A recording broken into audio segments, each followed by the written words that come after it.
Please open to page 224 in your student journal. Today we're going to continue solving our equations by factoring. Last lesson we solved our equations by factoring by removing the greatest common factor. Today we're going to be looking at trinomials. Remember, a trinomial has three terms. Tri means three. And they're going to be of this particular form. So we're going to have an x squared, we're going to have an x to the first power term, and then we're going to have a constant, which is our c. Constant means just a number. There's no variable with it at all. So in order to make this process a little more visual to you, if we look at exploration 1, we start with the trinomial x squared plus 5x plus 6. And we want to factor that. We want to write it as a product of two binomials. So we're going to have two sets of parentheses, like we saw at the end of our last unit. To make this more visual, what we have it displayed in algebra tiles, and this equates to our boxes that we did last unit. Now don't panic if boxes weren't the option that you used for multiplying. I'm just trying to make this process a little more visual for everybody. With the algebra tiles, the big one, I'm just going to relabel this as x squared. These are each x's, so this would be a 3x. These are each x's, so this would be a 2x. And these are all 1's, so it's just going to be a positive 6. So now we want to work backwards. Last unit, we started with the stuff in the top row and the side column, and we filled in the four boxes. Now we have the four boxes, and we have to work the other way. So if we look at x squared, we have to think about what did we multiply together to get x squared. And if we think back to last unit, it was always x times x. So we have to think about, well, now we have a 3x here. So what can I multiply by x to get 3x? It's going to be a 3. Then last but not least, we have a 2x here. We already know we have x to multiply, so we're going to fill in with a 2. 2 times 3 gives me the 6 that I need. So we can write this as, this is really x plus 2 times x plus 3. Now as we look at the numbers of this, we have a 2 and we have a 3. What can we do with 2 and 3 to get 5? Well, 2 plus 3 equals 5. That's my middle term's coefficient, or in other words, the number in the middle. And look at this, if we do 2 times 3, that gives me my constant of 6. Let's take a look at another one.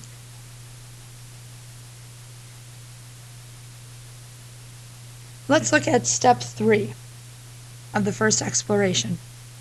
We have the algebra tiles again. I'm going to go ahead and fill in our boxes, and I'm going to write the terms there. So this is an x squared, two negative x's, so we have negative 2x. We have a negative x, we have a positive 2. So again, we're working our way backwards from last unit. So the x squared, to get x squared, we know we have to x times x. That's the easiest place to start. And then x times what will give me negative 2? X times negative 2.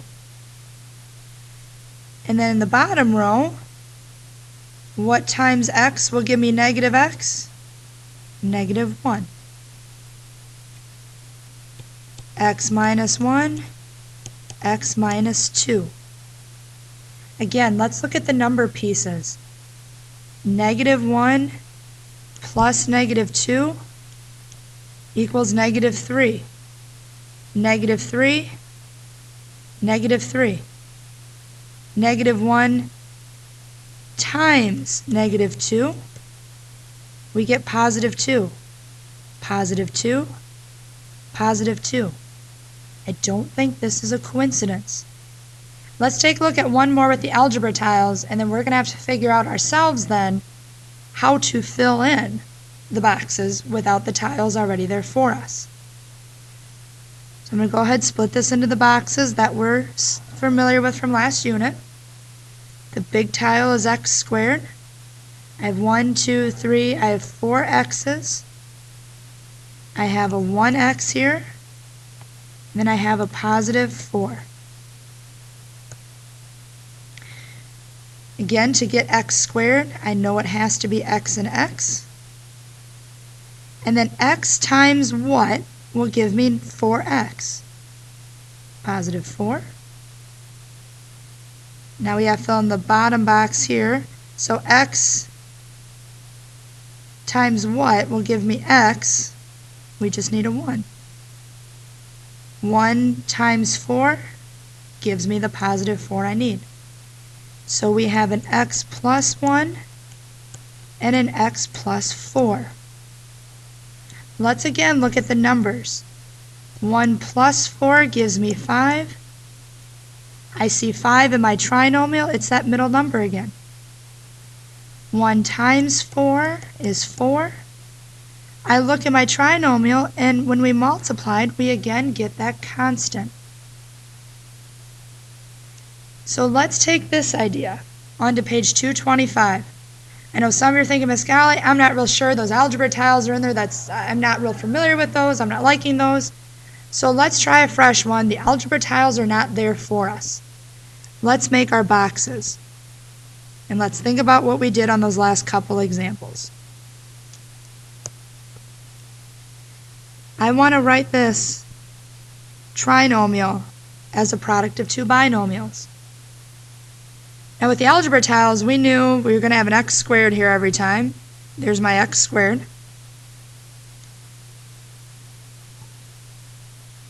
And my constant is the bottom right box. The problem is, though, how do I split up this negative 7x between the two boxes? So let's think about our strategy when we were multiplying and we were adding. The two numbers that went in our parentheses, we added them to get that middle number. We multiplied those two numbers to get our constant, or our last number. So let's put our thinking caps on here. Let's think about what we can multiply together to get 12. So factors of 12. We have 12 times 1. We have 6 times 2. And we have 4 times 3. All of those pairs, when I multiply them together, I'll get the 12 that I need. Now, those same two numbers, though, have to add to get me my negative 7.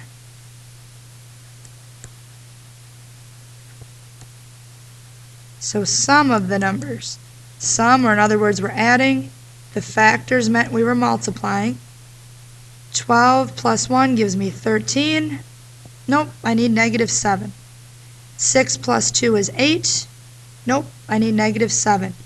4 plus 3 is 7. So I'm close. So can I do, since I need negative 7, I can do negative 4 times negative 3, and then they add to give me negative 7. So negative 4x, negative 3x. They add together to give me my negative 7x. Work our way backwards through this. To get x squared, I have to have x and x. X times what will give me negative 4x? It's negative 4. What times x will give me negative 3x? Negative 3. X minus 3, x minus 4. So those numbers that we picked, take a look. Minus 4, minus 3. Let's try letter D. We'll do one more with the boxes, and then we'll try to do this without having to do the boxes. I need two numbers, so when I add them, I get 7. When I multiply them, I get 12. I know I'm going to have x squared and positive 12, x squared, positive 12. And the nice thing is we've already done the factors of 12, and then we've also added them together. So this time I want positive 7. So there's our winner. So we're going to have positive 4x, positive 3x. The order you put those in the boxes, it doesn't matter. I could have put the 3x where the 4x is, and I could have done the same, put the 4x where the 3x is. To get x squared, I know it has to be x and x. X times 4 gives me 4x. 3 times x gives me 3x. So my two binomials, x plus 3 times x plus 4. And again, we look at the numbers we chose, and we have 4 and positive 3. We have 4 and we have positive 3. So let's take a look on page 227 and try this out without the boxes. So on page 227, let's take a look at number 1. I want to factor this trinomial into two binomials. So in order to do that, I want to try this without the boxes. We need to find two numbers that add to give me 8, which is our middle term, and those same two numbers multiply to give me 7. Well, factors of 7, and then the sum of those factors. So here's the multiply piece, here's the add piece. What can I multiply together to get 7? Well, we're really limited. There's 7 times 1, and there's negative 7 times negative 1. Those are my only two options. 7 plus 1 is 8. Negative 7 plus negative 1 is negative 8. So my winner, the two that I want to use, multiply to give me 7 and add to give me positive 8. C times C gives me C squared plus 7 plus 1. Now if you want to check, you could use boxes to check, you could distribute to check, you could use FOIL to check. If we use any of those methods, whichever one you liked from the last unit, we would end up with C squared plus C plus 7C plus 7. Combine our like terms, and we get what we started with. So these two things we know are the same. So we're going for that factored form. We're going for the factored form. Now, coming up with some of those factors, you could use that multiplication chart that I've given you. You may use that multiplication chart on the test. That is totally fine with me. Let's go ahead and turn to page 228. And let's keep our pattern going. Now the only difference is, now we have that equals 0. So after we factor, after we get our two binomials, we then have to solve. So let's start off. We need to find our two numbers. They add to give us negative 13. They multiply to give us 40. Now, if you don't want to list out all the factors like I've been doing in the tables, you don't have to. If you can think of, need to multiply to get 40, add to get negative 13. If you don't want to list them all out, you don't have to. You don't have to make a table like I did. If you can think of it off the top of your head, feel free to do it that way if you'd like. The two numbers that will work, negative 8 times negative 5 gives me positive 40. Negative 8 plus negative 5 gives me negative 13. Once you have your numbers that will work, you can set up your two parentheses. My variable is g. To get g squared, I'd have g and g. We use negative 8 and negative 5. The order of those two doesn't matter. You need one to be negative 8 and one to be negative 5. From there, you would solve like we did at the end of last unit. This was the last part of your last test. And I have my 2. What I would like you to do at this time is try out, take a pause here, try out number 15. Think about what number do you need to add to get, what number are you trying to multiply to get. If you need to write out a table like I did with the factors on the page before this, the factors and then the sum of the factors, you sure can. Use your multiplication table if you need to.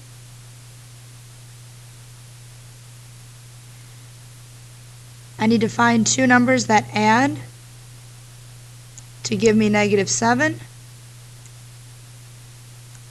and multiply to give me positive 10. Again, if you need to list out the factors are the multiplying piece, the sum is the adding piece. So when I think of 10, I think of 2 times 5. That would add to give me 7. Ooh, I'm really close. I need a negative 7. So what about negative 2 and negative 5? Negative 2 times negative 5 gives me positive 10. Negative 2 plus negative 5 gives me negative 7. We have a winner. Multiply to give me 10. Add to give me negative 7.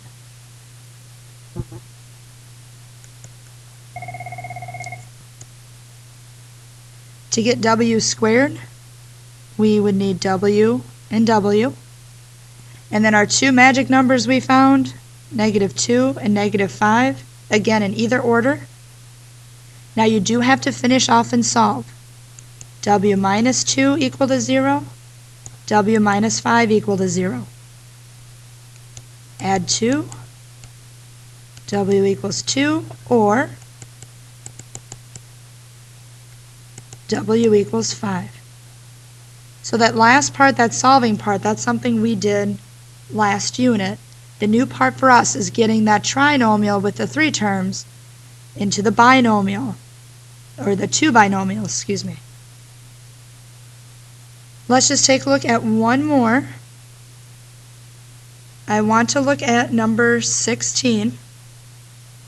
Same as when we did the greatest common factor, my equation has to equal 0 before I start factoring. So before I can start number 16, I'm going to subtract 30 from both sides. So x squared minus x minus 30 equals 0. What I would like you to do now is take a pause and see if you can factor that trinomial into those two binomials and then solve. Now with this one, it might have been a little tricky, thinking, wait, Miss Golly, what is that middle number? Remember, there's really a negative 1 in front of that x. So we want to find two numbers that multiply to give us negative 30, and they add to give us negative 1. List out factors if you need to, like we did in the table up here. Or if you can come up with them off the top of your head, or you just want to do some guessing and checking, you sure can. The two magic numbers that are going to work, we're going to have negative 6 times 5 will give me negative 30. Negative 6 plus 5 will give me negative 1. Yes, it does matter that the 6 is negative, because if I have negative 5, positive 6 plus negative 5 will not give me negative 1. I have x as my variable. To get x squared, I need x and x. Minus 6 plus 5. The order again doesn't matter. What does matter is that the 6 is negative and the 5 is positive. From here, you have to solve. And however much work you need to show to solve, I know some of you in that last unit, you really didn't need to show any work and you could solve these very quickly. Others of you always set them up just like I'm doing now, whatever you need.